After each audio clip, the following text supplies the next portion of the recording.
সিএমপির পাহাড়তলী থানার অভিযানে ৫ কেজি গাঁজাসহ ভুয়া সাংবাদিক গ্রেপ্তার।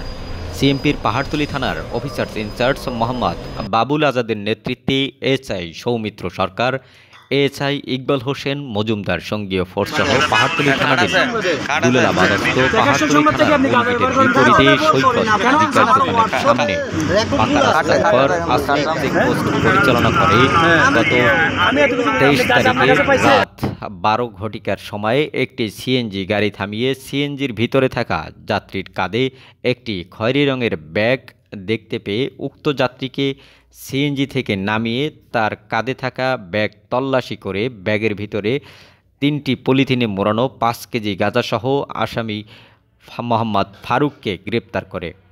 তল্লাশিকালে সে নিজেকে দৈনিক ৭১ সংবাদ নামক পত্রিকার রিপোর্টার বলে দাবি করে ও আইডি কার্ড উপস্থাপন করে। প্রাথমিক জিজ্ঞাসাবাদে আসামি স্বীকার করে যে সে উল্লিখিত সাংবাদিক আইডি কার্ডের অপব্যবহার করে নিয়মিত মাদকের কারবার করে আসছিল। এদিন সে সীতাকুণ্ড থানাধীন কালুসা মাজার এলাকা থেকে এসব মাদকদ্রব্য বিক্রয়ের উদ্দেশ্যে নিজ হেফাজতে রেখে পতেঙ্গা এলাকায় নিয়ে যাচ্ছিল।